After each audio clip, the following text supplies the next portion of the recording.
Et du coup, on commence avec Sophie. Ok, je n'ai jamais gardé de chat plus de 8 ans et chacune est partie brutalement à l'âge de 8 ans, 3 en tout. Le petit chat, une femelle, Gali et Lulabi. Les deux dernières sont parties en novembre 2021. Gali était malade depuis quelques mois. Lulabi allait très bien. Je l'ai retrouvée morte 5 jours après le départ de Gali, un soir en rentrant du travail. Et j'ai à nouveau deux chattes, Sélénée et Hécate, qui vont avoir 10 mois. Et je ne sais pas si elles resteront plus de 8 ans. Est-ce qu'il y a quelque chose à comprendre, à faire ou à ne pas faire? Ma résilience sur ce sujet me révolte un peu, surtout concernant Lulabi, qui est un des êtres vivants avec qui j'ai la relation la plus profonde. Mais à chaque fois, la vie continue quand même. C'est une bonne chose, mais c'est tellement étrange. Ok, alors pourquoi à chaque fois à l'âge de 8 ans? Alors, ça me renvoie comme s'il y avait des contrats, des accords passés avec ces chats, comme si c'était des accompagnants, comme s'ils venaient te soutenir et comme si eux, ils étaient bienvenus dans ta cabane, dans l'arbre. Et il y a plusieurs niveaux de réponse. Le premier qui m'est donné, là, on est vraiment sur de la spiritualité, pure et dure, vraiment du subtil.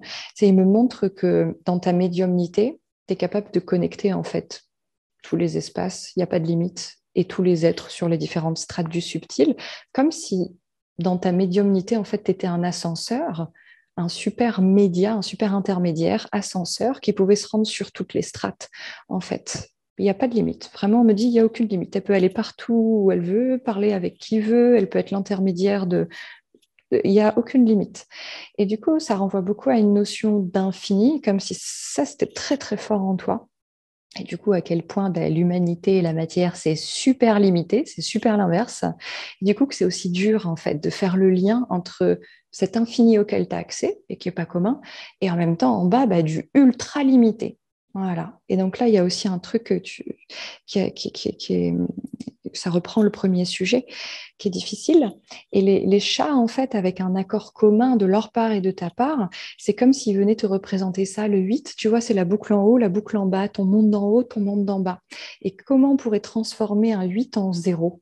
C'est-à-dire que les deux ronds finalement s'embrassent et qu'ils puissent coexister en même temps. Et là, dans le 0, j'entends, il y a plus de limite de temps, en fait.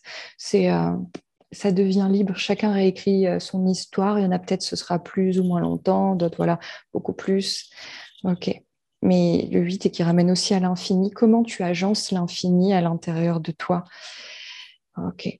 Et c'est comme si par leur présence et également ces actes forts de ne pas rester plus de 8 ans, en fait, ça t'aidait au niveau inconscient à travailler sur ça. Ok, ça marche. Je demande à l'inconscient si c'est bon.